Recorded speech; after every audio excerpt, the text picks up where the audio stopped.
Hey guys, this is Luke from Milton Ford Lincoln, and today we are reviewing the 2026 XLT Ranger with the black appearance package. Let's take a look.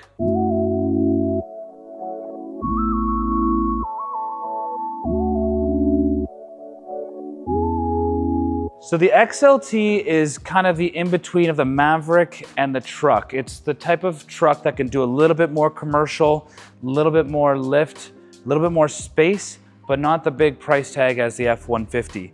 The XLT is gonna come standard with LED fog lamps, LED lights. Now this is the black appearance package, so you're gonna get the blacked out grille with the black Ford emblem, black bumper, the black 18-inch all-terrain tires. We've added running boards to this. This is the kind of the truck level where you first need running boards because it's a little bit higher up. And you come back to the back, you're gonna get the FX4 logo blacked out, LED taillights, blacked Ford emblem, and a tailgate with measurements across the back. We've put a drop-in liner in the back here, but you can customize your back with a spray-in liner, drop-in liner, a tonneau cover. I've seen boxes put on this. You can put ladder racks on those boxes. This truck can be a truly commercial vehicle or just one of your kids' first truck if they wanted something smaller but wanted to drive a truck. Why don't we check the inside to see how much spacing there is? You don't see many of these nowadays, the old key. At least it'll keep your car from getting stolen. You can get the push start in the higher trim models, but because it's an XLT, more cost affordable, they've kept the key. They still have remote start on the key though. Start the car from your phone on the Ford app. The XLT will come with cruise control with lane centering. You can upgrade to adaptive cruise and higher trims, but the black appearance package gives a great leather wrapped steering wheel, black gloss at the bottom, cloth black seats. You can see the large display in the front with only a rear view camera.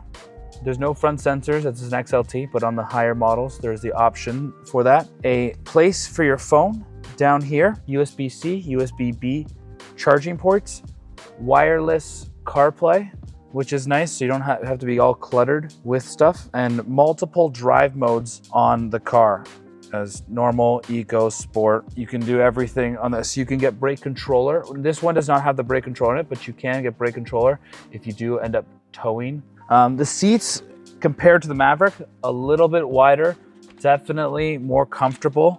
I could see this more as a daily driver for a large guy. Not calling myself huge, but 6'1".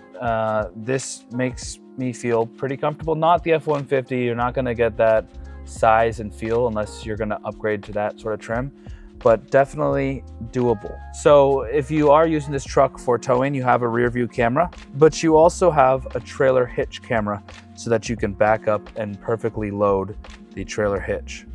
The speaker system is a base speaker system, but you can upgrade to higher trims with the Bang & Olufsen sound system. And you also can get power roof on the higher trims. Why don't we take a look at the back? It's not like the Maverick where you're a little tight. This Ranger is a little bit more spacious. It's not the F-150 where you could lay down and take a nap or have two people and a dog and still be comfortable. This is a little bit more tight, but still pretty comfortable. For those who have Broncos, it's very similar size back seat to that. You get some phone storage here, a USB-C and a USB-B charging port behind the seat storage, and some additional under-seat storage if you wanted to store your tools or loose items there for company. There is a pull-down cup holder here, as well as cup holders on the door. Not as many cup holders as the F-150, but 2 should be enough. You know, once you get to 3, you gotta start juggling, it's too much. Why don't we take a look under the hood? Coming back here, you'll also notice there is not a hitch here, but you can get the truck with a hitch. When you properly equip the Ranger with its right towing packages, you can tow up to 7,500 pounds on each engine, regardless. Coming standard in the XLT is the 2.3 liter i4. It's gonna give you about 270 horsepower, which is still pretty good for an i4, but you can upgrade to your V6 and get 315 horsepower. For those who kind of wanna customize a truck, you could add a V6 to this. You could lift it and put mudders on it. You can make this a really nice truck without having to spend all that money and still park in your underground parking garage. So again, the Ranger is the perfect type of vehicle for commercial or for people who want a truck but don't want the size. You can get it all the way from XL, more fleet, basic steel rims, all the way up to Lariats with a nice leather, heated steering wheel, heated ventilated seats, all the features you'd want on it, without the big size or the big paycheck to stroke for that. But why don't you tell me, is this car have enough features to justify the price? Is it big enough for you and your family? Let me know in the comments below.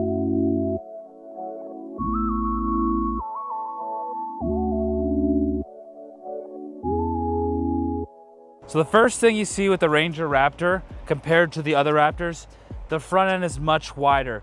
You're greeted with the Ford custom Raptor grille, the performance LED headlights, the modular bumper, 360 camera comes standard, outer fender flares, KO3 off-road BF Goodrich tires with custom Raptor rims. You can upgrade to the beadlock rims if you wanted to. Down the sides you have Raptor side vents, hood vents, customized off-road Raptor running boards. These are good for if you're hitting hard rocks. You can hear this is very hard metal coated in some sort of rubberized material with the Raptor grilling on the bottom. At the back you can see the Raptor badging along the side of the trunk with also LED headlights and the rear view camera below the blacked out Ford emblem with the Raptor logo.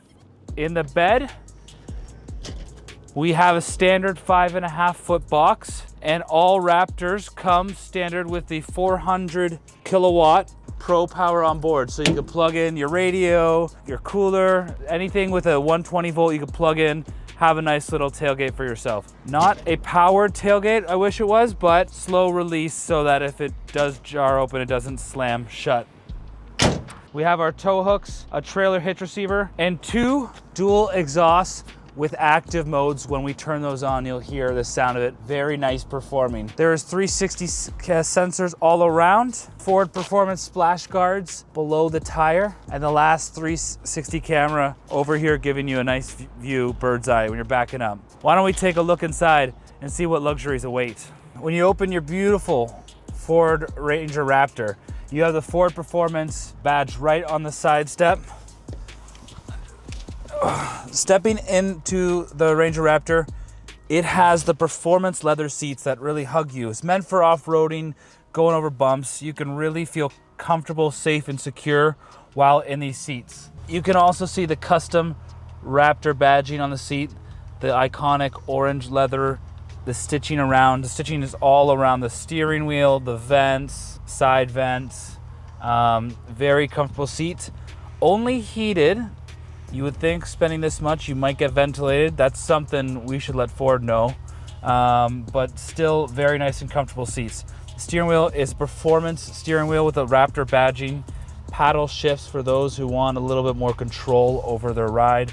The adaptive cruise control, lane centering, the Raptor mode, and the heated steering wheel, all available right in the steering wheel. It's actually a bunch of gadgets. You can turn the active valve exhaust mode right from the steering wheel. I like it that there's not a bunch of buttons I have to press in the center console.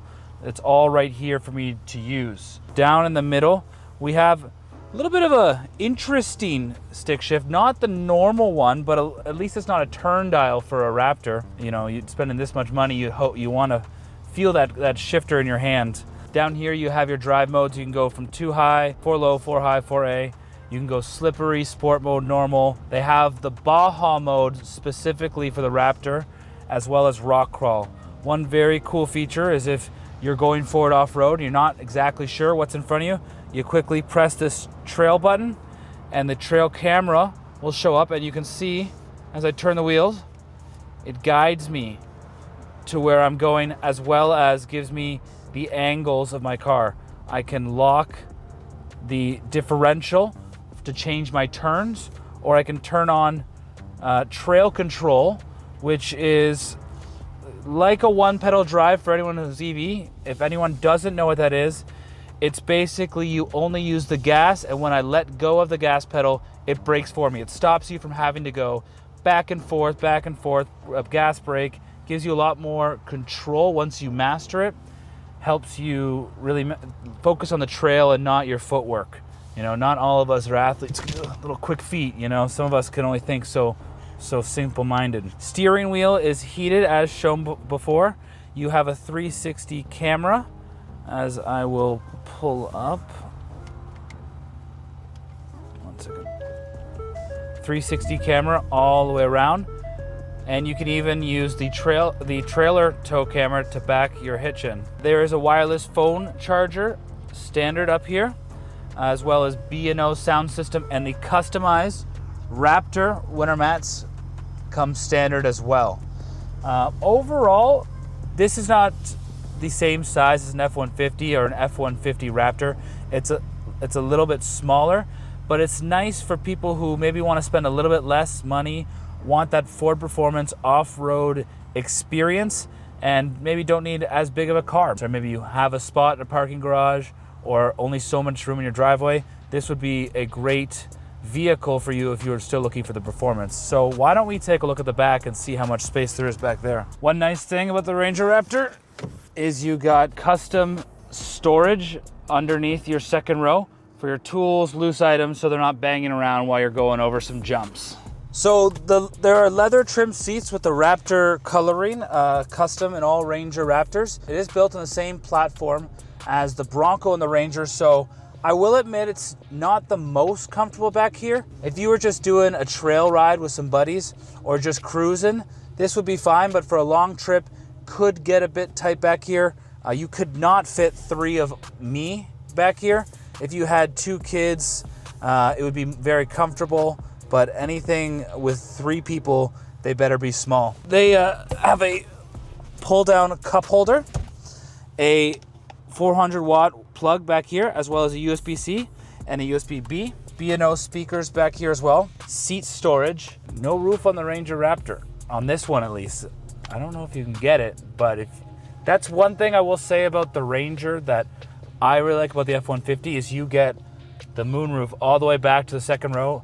Even if you could put a roof in this, all the Rangers, all they have is the kind of first row sunroof, not the same ground clearance. But this one does have the movable rear window, which might seem silly, but it is nice getting a little bit of fresh air. You can have all the windows up and this down if you wanted to, you know, freshen up the cabin, or if you had something long in the bed that needed to go in the truck, this window actually comes quite handy. Why don't we test out the exhaust? One thing you should note too, if you are big off-roading, there is multiple auxiliary switches, so you can light this thing up like a doomsday vehicle, throw all these switches on, and then you can also change the modes of your exhaust. So why don't we listen up?